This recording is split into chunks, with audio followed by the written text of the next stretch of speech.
Hello friends, നമ്മളന്ന് ഇതിൻ്റെ shorts video ഇട്ടതാണ്. ഇതെനിക്ക് കസ്റ്റമർ അയച്ചു തന്ന പിക്ചറാണ്. നമ്മളിത് 4.5 മീറ്റർ തുണിയാണ്, ഇതിൽ കോട്ടൺ മെറ്റീരിയലാണ്. ഇതിൻ്റെ മേലെ സീക്വൻസ് വർക്കുള്ളതാണ്.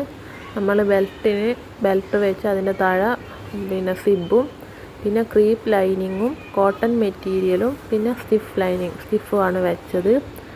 ബ്ലൗസിനും സ്കേർട്ടിനും കൂടി 4.5 മീറ്ററാണ് എടുത്തത്. ക്രീപ്പ് ലൈനിങ് 3.5 മീറ്ററും കോട്ടൺ മെറ്റീരിയൽ 2 മീറ്ററും. അതിന് ബെൽറ്റിൻ്റെ അവിടെ ഹുക്കും അതിൻ്റെ ഇതുമാണ് പിടിപ്പിച്ചത്. ബ്ലൗസ് പ്രിൻസസ് കട്ടാണ്, ബാക്ക് ഓപ്പണാണ്, ബാക്കിൽ റൗണ്ട് നെക്കാണ്. അതിന് ബാക്ക് ഓപ്പണും പിന്നെ ഒരു ടൈയും ഉണ്ട്. പിന്നെ ഫുൾ സ്ലീവുമാണ് വെച്ചത്. നമ്മൾക്കന്ന് പെട്ടെന്ന് കൊടുക്കേണ്ടതെന്ന് അന്നേരം എടുത്തൊരു വീഡിയോ ആണിത്. ഇന്നാണ്